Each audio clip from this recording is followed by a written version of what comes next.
Hello there, weary traveler, and welcome to this cozy corner of history. Before we begin our journey back to the brutal winters of medieval times, I wanted to extend a warm greeting to you, dear listener. Whether you're nestled under the covers, ready to drift off to sleep, or simply looking to unwind with some quiet historical storytelling, I'm so glad you've chosen to join me tonight. If you don't mind, I'd love to know where in the world you're tuning in from and what time of day it is for you right now. Feel free to leave a comment and let me know. It's always such a delight to see the diverse community of history enthusiasts gathered here.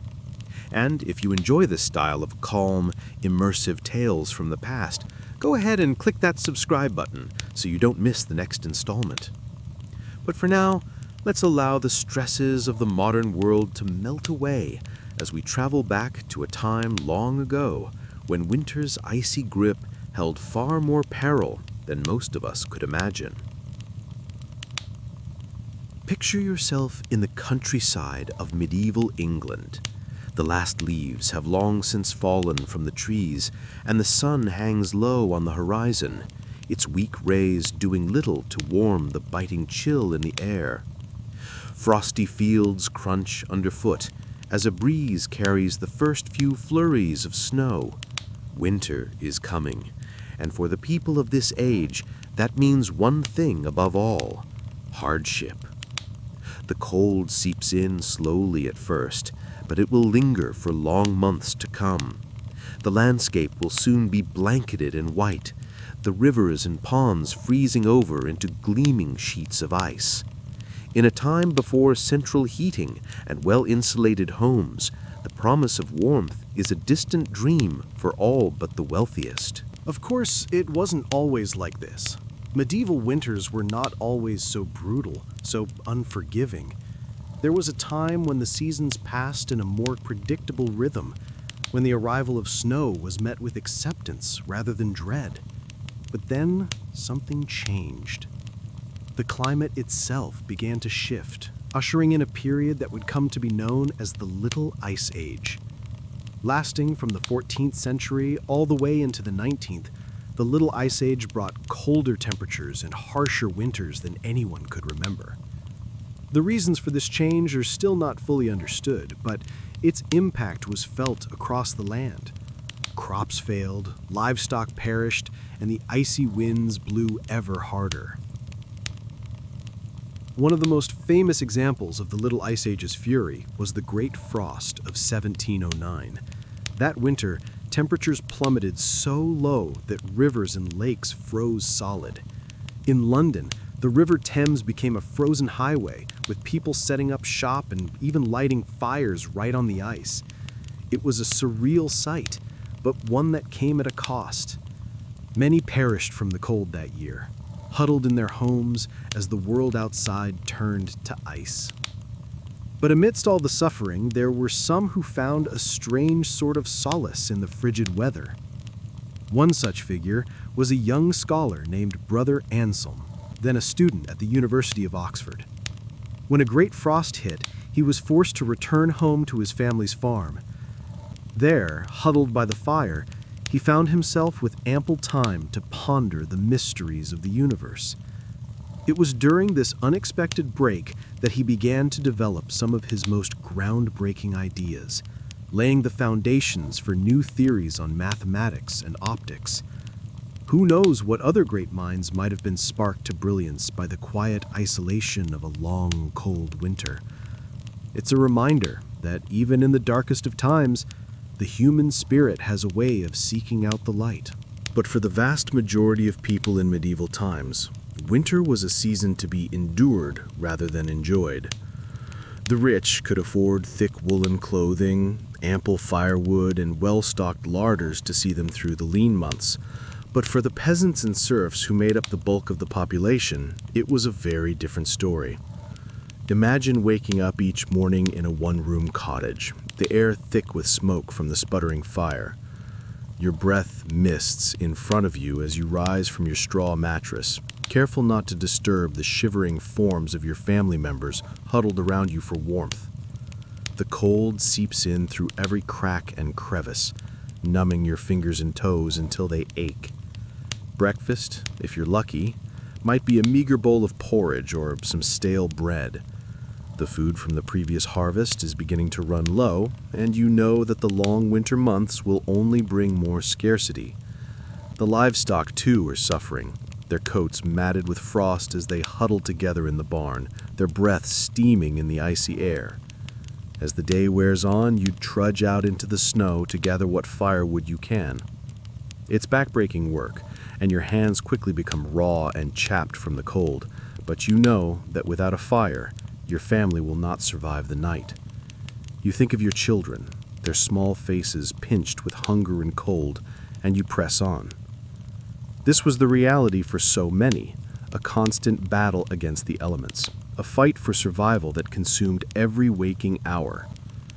The specter of winter hunger was never far away. The Great Famine of 1315 was a particularly harrowing time, caused by relentlessly heavy rains that rotted crops in the fields across northern Europe. Contemporary accounts paint a chilling picture of desperate people reduced to eating dogs, horses, and even human flesh. Parents were said to have smothered their starving children as an act of mercy. Corpses littered the streets and fields, too numerous for proper burial. Although this famine was remarkable for its severity, localized crop failures and food shortages were an ever-present menace. A medieval winter diet walked a tightrope between subsistence and starvation. A typical pottage might contain peas, beans, salted pork, and, if lucky, some foraged greens and wild onions for flavor. Tasteless and tedious, but enough to keep body and soul together. For many, even this unappealing monotony was an unattainable luxury. With the ever-present threat of sickness, winter was a time to batten down the hatches and pray for survival. In the cramped and unsanitary living conditions of the time, disease could spread like wildfire. The common cold was an uncommon misery, but far more serious illnesses also stalked the populace. Influenza was a fearsome foe, striking down young and old alike. Pneumonia was another stealthy killer, preying on those weakened by hunger. Crowded living spaces provided the perfect breeding ground for it to run rampant. Children were perhaps the most vulnerable of all. In the 1500s, it's estimated that fully half of all children in some cities did not survive to see their 5th birthday. One poignant practice of the age speaks volumes. The custom of bone lace, which involved tying a black ribbon to the hand of a seriously ill infant. Should the child pass away, this ribbon could then be used to secure their burial shroud, a somber reminder of winter's deadly toll. Even royalty was not spared. In fact, disease often spread even more rapidly in castles and courts due to the constant flow of people. King Henry VII of England lost his beloved wife, Elizabeth of York, to postnatal complications likely exacerbated by the poor hygienic practices of the age. And as grim fates like these demonstrate, the specter of death casts its ominous pall over the medieval world in winter's dark depths. In one particularly chilling tale, a medieval queen is said to have tragically perished from exposure within her own palace walls. According to chroniclers, Queen Elizabeth of Castile was found frozen in her bed one bitter January morning, a victim of the very castle that was meant to be her refuge. The noblewoman Lady Isabel was heavily pregnant during a particularly vicious cold snap. Sequestered away in her confinement chamber, she had every comfort, but contagion has a way of sneaking past even the thickest castle walls. A kitchen girl with a hacking cough brought Lady Isabel a posset of warm milk, and within days, the expectant mother was burning with fever. The child came too soon, a tiny wisp of a thing that never drew breath. By week's end, Lady Isabel, too, was dead. It is even said that King Louis IX of France, felled by a severe case of the winter shivers, once burned an entire chair just to warm his royal posterior for a blessed moment. His servants despaired, knowing His Majesty's temper was liable to ignite even faster than the furniture. Travel was especially treacherous in these frigid months. Roads dissolved into muddy quagmires while blizzards obscured the way with blinding flurries. In 1311, Queen Philippa of Hainaut set out from the capital for a northern city, As the winter twilight deepened, her party lost the road and wandered helplessly until the early hours, while the pregnant queen wept copiously in fear and exhaustion. The winter of 1407 saw one of the Middle Age's most astonishing military feats born of this brutal necessity. The redoubtable Welsh rebel leader Owain Glyndwr faced off against the superior forces of King Edward I in the high mountain passes. Glyndwr's men, accustomed to harsh conditions, drew the English into a trap amid a blinding blizzard. Hapless in their heavy armor, the English ranks broke and fled, with many perishing from exposure. And it wasn't just the weather. Winter storms often meant disaster.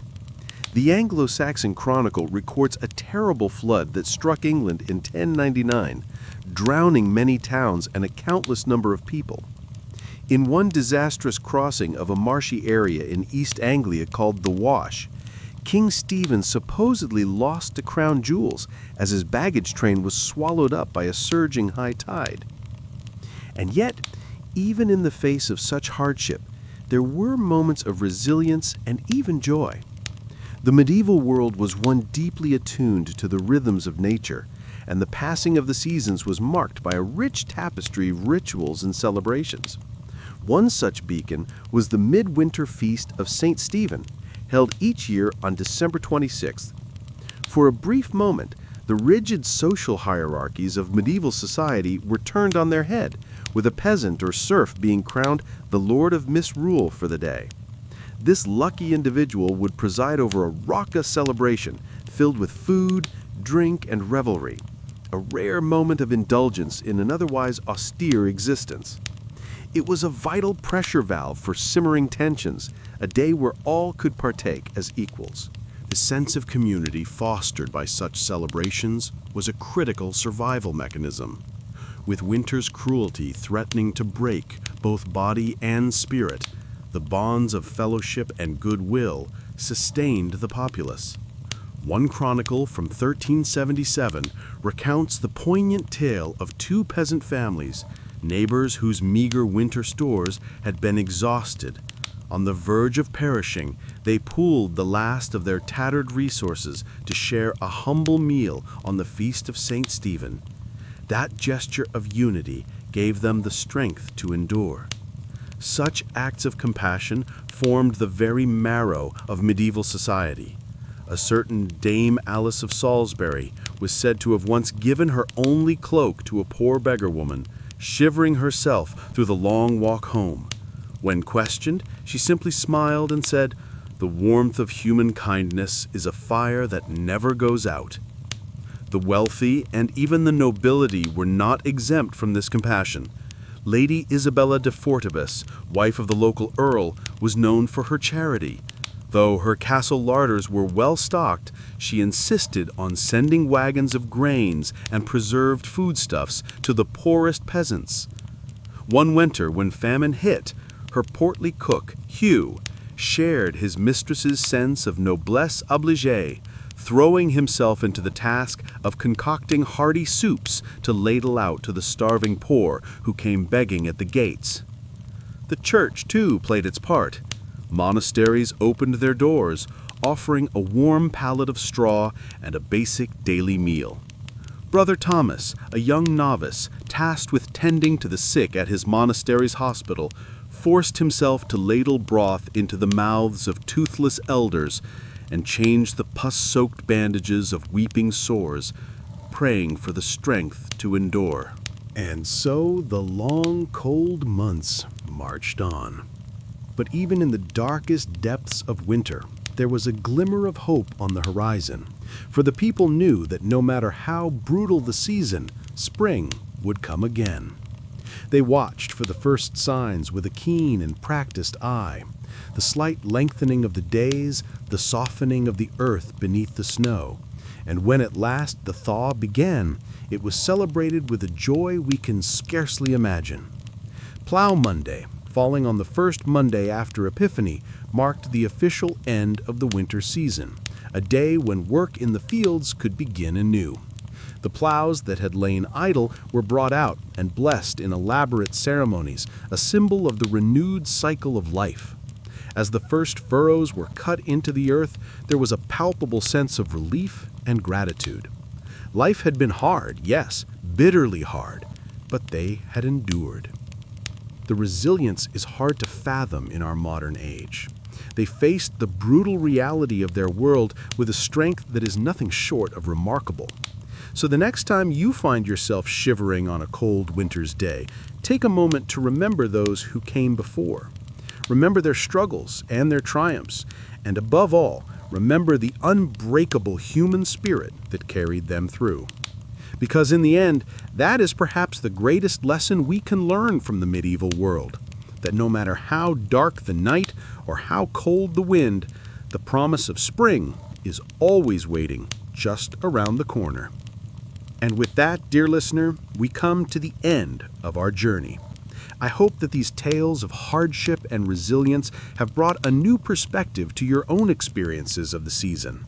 May you always find warmth and comfort in the bonds of family and community, just as our ancestors did so long ago. And may the promise of spring light your way through even the coldest of nights. Thank you for joining me, and remember, if you enjoyed our time together tonight, I'd love it if you'd subscribe and share these stories with a friend. But for now, I'll bid you a fond good night. Stay warm, stay safe, and I'll see you next time for another journey into the past. Sweet dreams.